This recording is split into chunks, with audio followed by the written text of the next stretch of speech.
preacher once said, "Flying on commercial planes was like sitting in a tube full of demons." So he bought a private jet with church donations.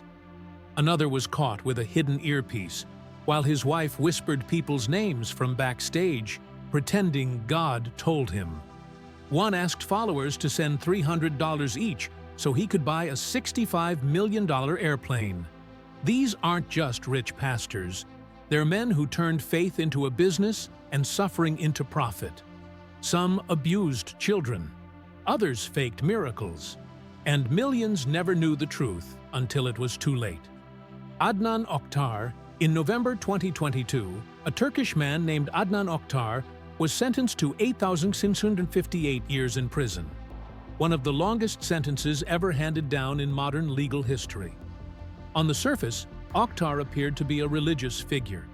He went by the name Harun Yahya, published creationist books, and ran television broadcasts that featured long discussions about morality and faith. But behind this polished stage was a world so dark that even seasoned investigators were left stunned. His TV shows often showed him surrounded by young women wearing revealing clothes. He called them his kittens and spoke to them like they were his followers in some innocent spiritual journey. But what actually happened off-screen was horrifying. According to survivors and former insiders, these women were forced into a system called turnike, where they were passed around and sexually abused by male members of the cult. Refusing wasn't an option. Women were told that submitting to this abuse would bring them closer to God. They were groomed, brainwashed, and then trapped inside the organization. The police finally raided Octar's mansion in July 2018 and arrested over 200 of his followers. What they discovered was more than just abuse. His network was involved in espionage, torture, blackmail, and data gathering on politicians and celebrities. All members were required to give up their money to the group and were only allowed to spend it for medical emergencies. No one could leave. If someone tried, the group used threats, blackmail, and even physical force to keep them from escaping. It was a prison disguised as a religious family. After a retrial in 2022, Octar was convicted for leading a criminal gang, abusing minors, kidnapping, torture, and illegal data collection. In October 2024, the Turkish government seized all assets connected to his organization. And in July 2024, the Court of Cassation upheld the sentence, closing the case once and for all. TB Joshua. His name was Temitope Balogun Joshua, widely known as TB Joshua. Until his death in June 2021 at the age of 57, he was one of the most famous televangelists in Africa. Millions saw him as a miracle worker, a prophet, a man of God. But the reality behind his Lagos-based synagogue Church of All Nations, or SCOAN, was far from holy. Over the course of 2 years, the BBC interviewed more than 24 former followers from different countries. What they revealed painted a terrifying picture. For nearly 20 years, Joshua repeatedly raped female members of his church. One woman from Namibia said he first raped her when she was just 17. She was then forced to undergo 5 unsafe abortions. Others, including British women, spoke about being locked in solitary confinement and attempting suicide while trapped inside the church. They weren't allowed to leave, speak out, or question anything.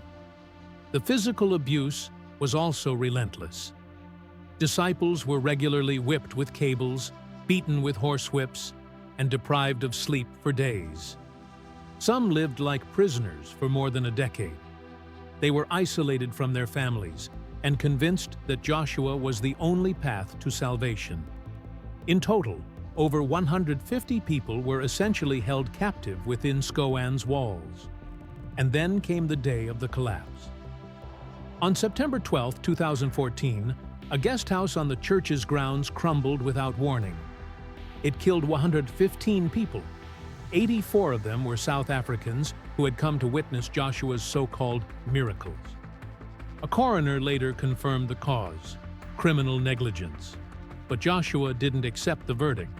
Instead, he claimed a mysterious aircraft had caused the collapse, offering no proof, only confusion. Adding to the deception, the BBC discovered that all of Joshua's televised miracles had been staged.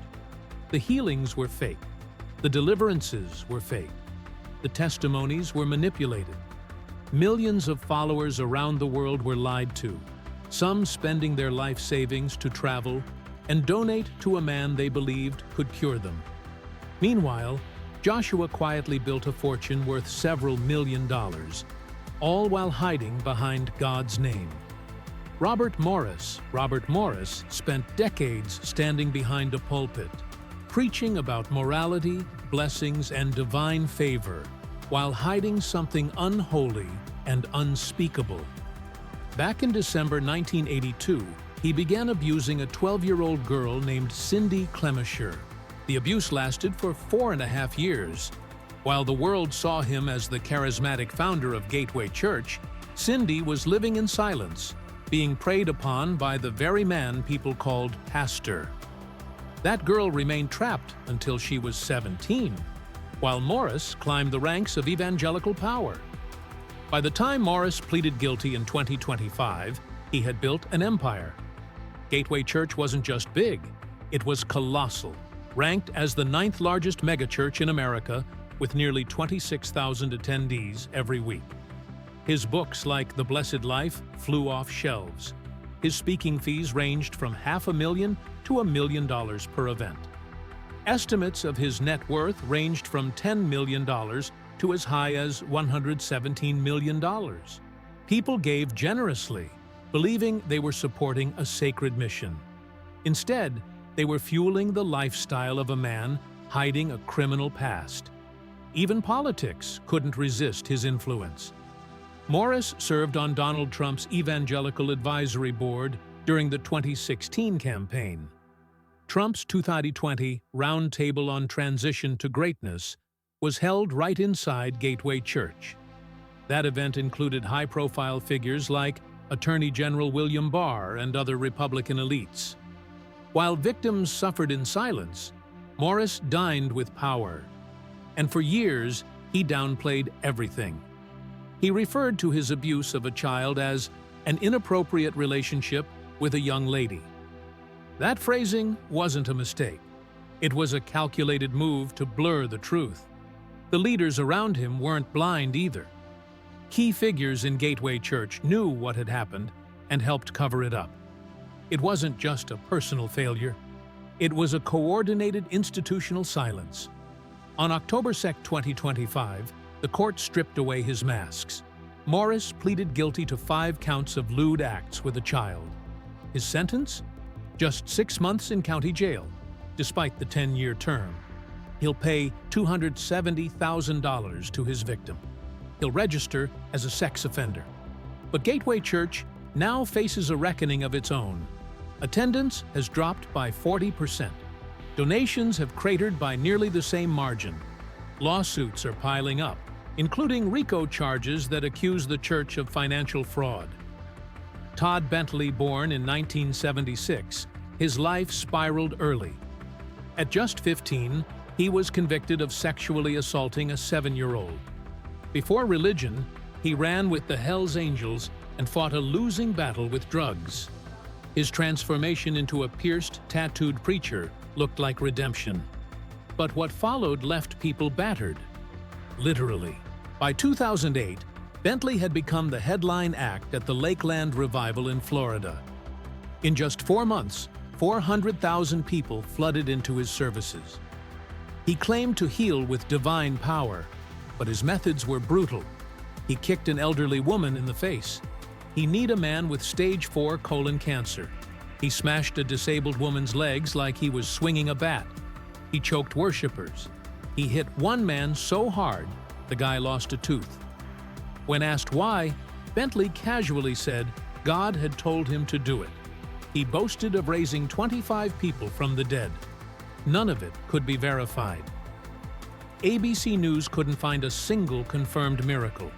His revival ended in disgrace when Bentley admitted he'd had an affair with a staffer, separated from his wife, and confessed to alcohol abuse.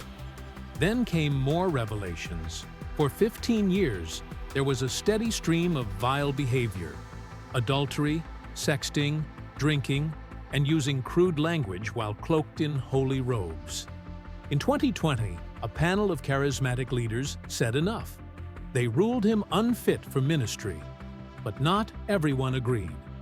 In December 2024, Morning Star Ministries handed him a mic again, and once more, the Christian world erupted in anger. Jim Bakker. Jim Bakker built an empire that looked like heaven on earth, but behind the scenes, it was closer to hell. Between 1984 and 1987, he managed to sell 153,000 lifetime partnerships that promised supporters a 3-night stay every year at his Christian resort, Heritage USA. He collected a staggering $158 million through this scheme. But there was only one hotel, just 500 rooms, never enough to deliver what he promised. Donors gave everything they had. Some even emptied savings accounts, while Bakker funneled $3.4 million into his personal luxury. What they thought was a path to paradise turned out to be a front for one of the most audacious scams in televangelism. And then came Jessica Hahn. In December 1980, she said Bakker and his associate John Wesley Fletcher drugged and raped her when she was just 21. PTL paid her $279,000 to stay quiet, but it didn't end there. Bakker had secret books to cover up the transaction, a betrayal even more chilling because it used ministry funds, money given in faith. Then Fletcher dropped a bombshell in Penthouse magazine, claiming to be Bakker's male prostitute.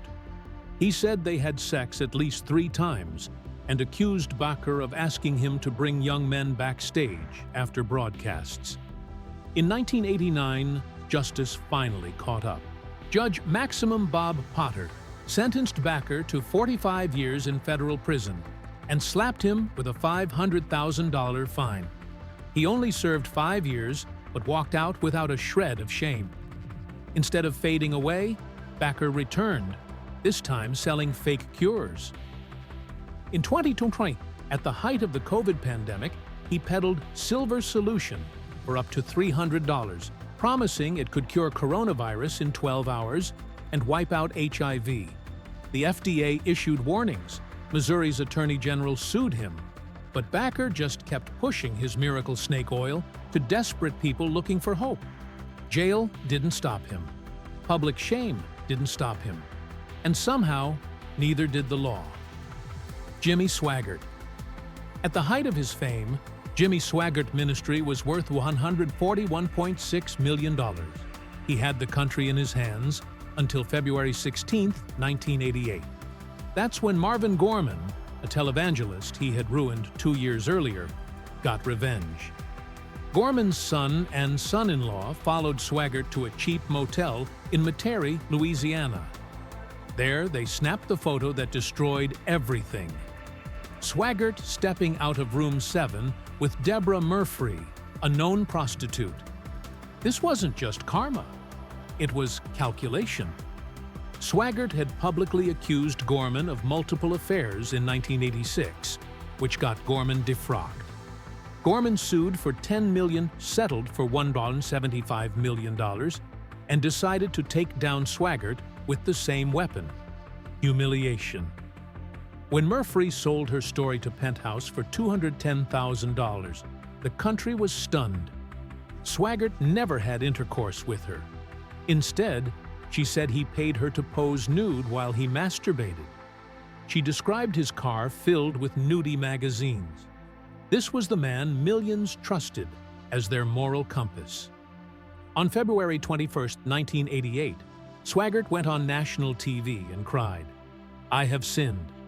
The tears were real, but the repentance? Not so much. His empire started to crumble. Hundreds of employees were laid off. Construction plans halted.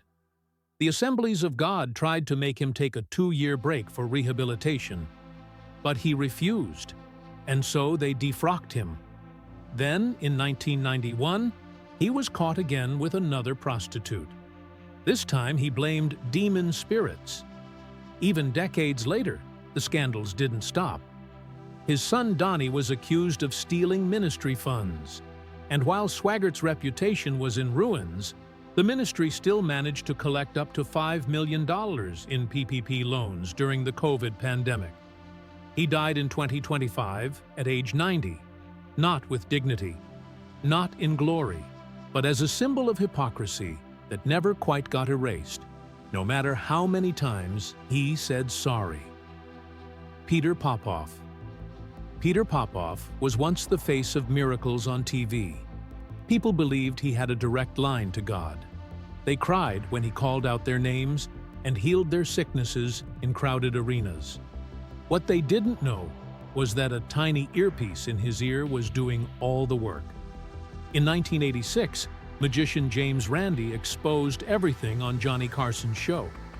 He used a radio scanner to catch Popoff's wife, Elizabeth, whispering details to him, things she'd collected from prayer cards before the show. You could hear her voice saying, "Hello, Petey, can you hear me? Because if you can't, we're in trouble." One of the most painful moments was when Popoff shouted to a woman that she had stomach cancer and healed her with dramatic gestures, all while his wife fed him information from behind the scenes. Once the secret was out, Popoff's empire collapsed. By August 1987, he was bankrupt. He owed more than $1.1 million to 790 creditors. His own personal debt was over $434,000. Even his house was taken away. But somehow, that wasn't the end. A few years later, Popoff made a sneaky comeback, this time shifting his focus to African-American audiences on BET, where fewer people recognized his name.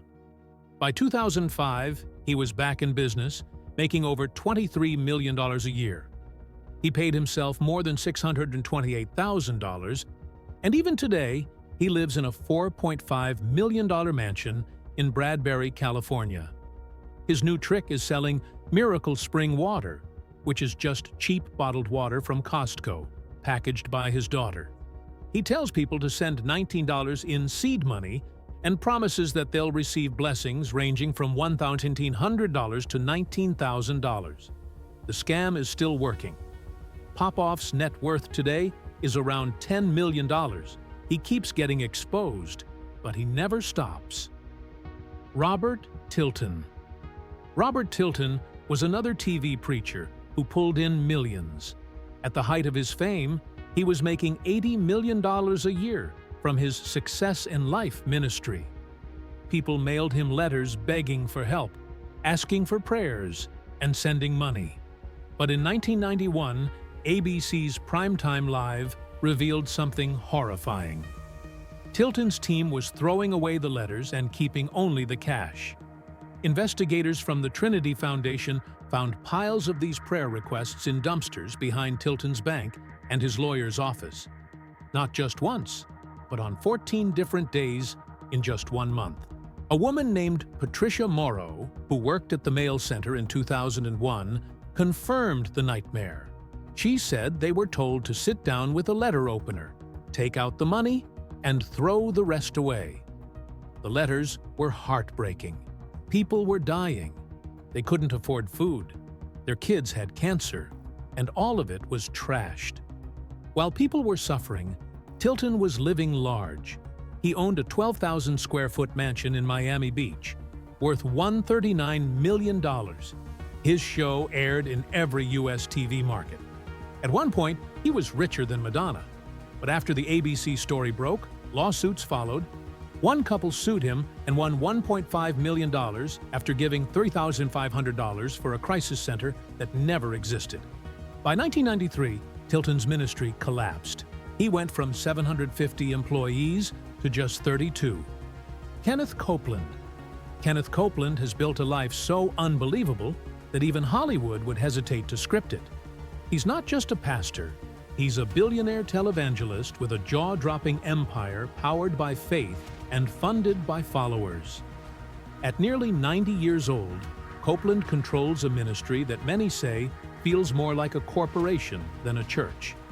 His net worth is often reported as $300 million, but some insiders whisper it could be closer to $1 billion. The symbol of his extravagant lifestyle?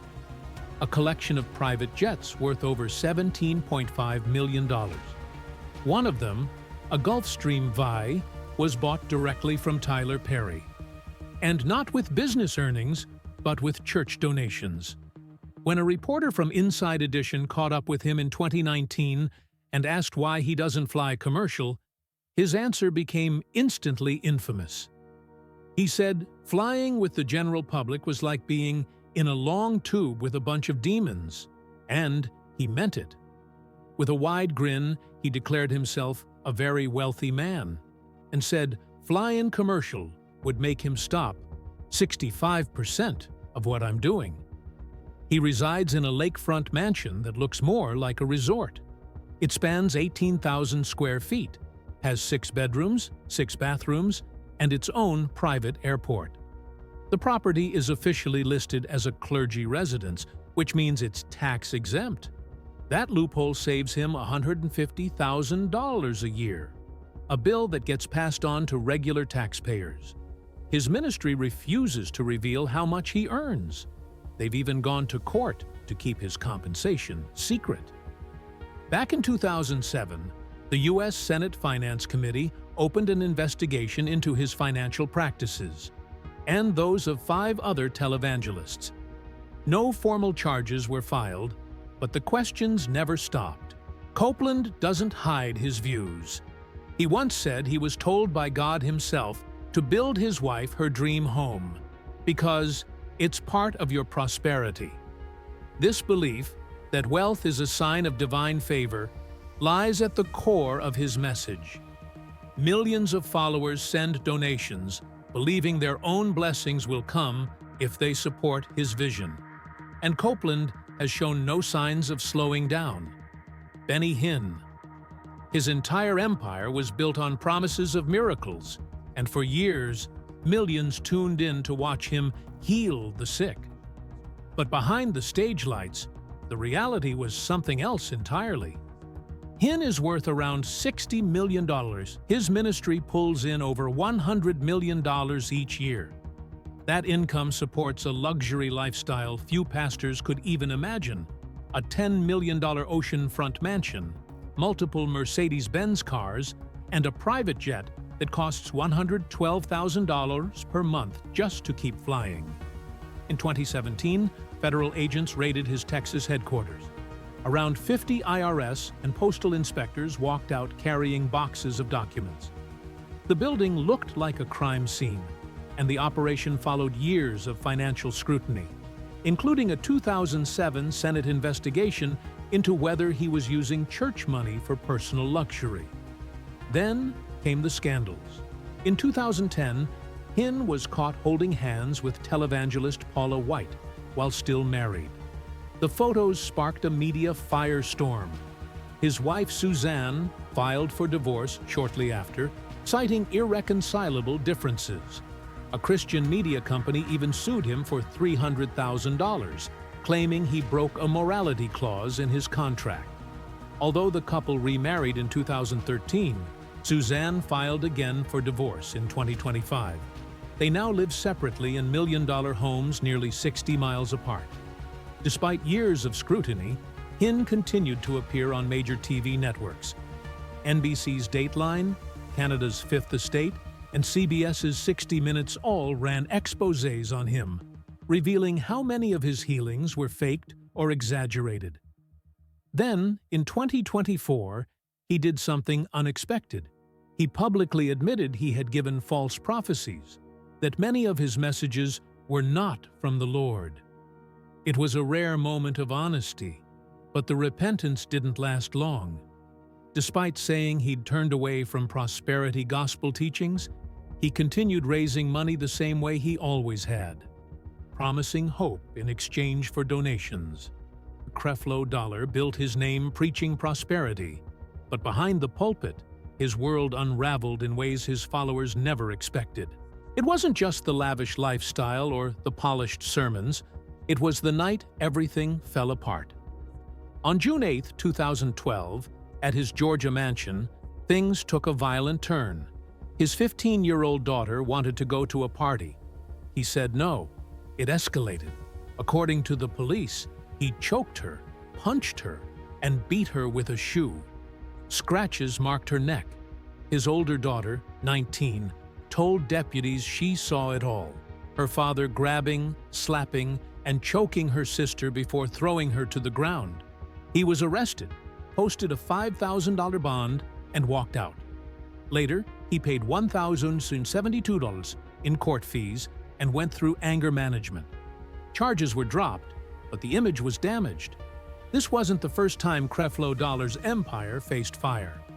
Between 2007 and 2011, the U.S. Senate launched a full-blown investigation into his finances. Senator Chuck Grassley asked for records from World Changers Church International. Private jets, Rolls-Royces, million-dollar mansions, funded by tax-free donations. But Dollar didn't cooperate. His lawyer told the Senate to either get a subpoena or hand the case over to the IRS. No transparency, just silence. Then came 2015. Dollar launched what might be the boldest campaign ever seen in televangelism, Project G650. He asked 200,000 people to each donate $300. The goal? A $65 million Gulfstream G650 jet. He already had 2 Rolls-Royces, a Manhattan condo that flipped for over $1 million in profit, and a 53-acre estate in Atlanta. Public outrage exploded. The campaign was suspended. His team denied its existence. But the damage was done. Mike Murdoch. Known for selling godly wisdom, Mike Murdoch ran a playbook that shocked even his critics. In 2003, the Associated Press exposed his operation. 60% of donations went to overhead, his own salary included. Just 1 to 3% trickled down to actual charity. Out of every $100 donated, only about $1 ever helped anyone. But that was just the start. In 1998, Trey Smith, a former close friend of Murdoch's son, broke into Murdoch's estate. What he found turned whispers into headlines. Behind the walls of Murdoch's 7-acre compound, built entirely on donations, were camels, llamas, and African reindeer. Inside the preacher's closet were bins of Rolex watches, $10,000 gold coins, diamonds, pornographic DVDs labeled Girl-on-Girl Hardcore, and a stash of sex toys. Smith later wrote a book about it, Thieves in January. He also claimed that Murdoch once stood before guests and said he was God. Not like God, not touched by God, but a god. All this while asking struggling viewers to send $58 miracle seeds every month. Murdoch lived in a $1.5 million 25-room mansion on nearly 7 acres, promising breakthroughs while collecting fortunes. He had already gained national attention back in 1989 during the PTL scandal, supporting Jim and Tammy Faye Bakker as their fraudulent empire collapsed. Despite everything, Murdoch's own net worth kept climbing. It's now estimated at over $8 million. Marjo Gortner. Marjo Gortner was born in 1944 with a name that combined Mary and Joseph. And from the start, his life was anything but normal. By the time he was 4, he had already been ordained as a minister. But behind the cute curls and tiny suits was a child being broken into obedience. His parents didn't just push him into preaching, they tortured him. To make sure he memorized sermons perfectly, they held his head underwater during baths. When his curls no longer distracted from his large ears, his mother had surgery done to pin them back. They needed him to look perfect. By age 12, the pressure became unbearable. His mother told people they could kiss little Marjo, if they donated $20. So he walked through crowded aisles, letting strangers grab and kiss him while they stuffed cash into donation buckets. The money poured in. By 1951, this child had made around $3 million for his parents, but he never saw any of it. When the crowds lost interest and the money slowed down, he ran away. He was just 16 when he escaped to California and blended into the counterculture scene. But his story didn't end there. In 1971, broke and desperate, Marjo returned to preaching. Only this time, he didn't believe a word of it. He had studied Mick Jagger's moves and used them to put on performances that looked holy but were pure theater. He let cameras follow him for a full expose. The 1972 documentary Marjo captured everything. Him counting piles of cash in hotel rooms, laughing at how easy it was to fool desperate believers. That film didn't just win an Oscar. It exposed a multi-million-dollar industry built on manipulation. He was the only person in history to win an Academy Award for revealing his own fraud. And the scariest part is that many of the tricks he used are still part of televangelist shows today. But churches refused to screen it. The truth was too dangerous.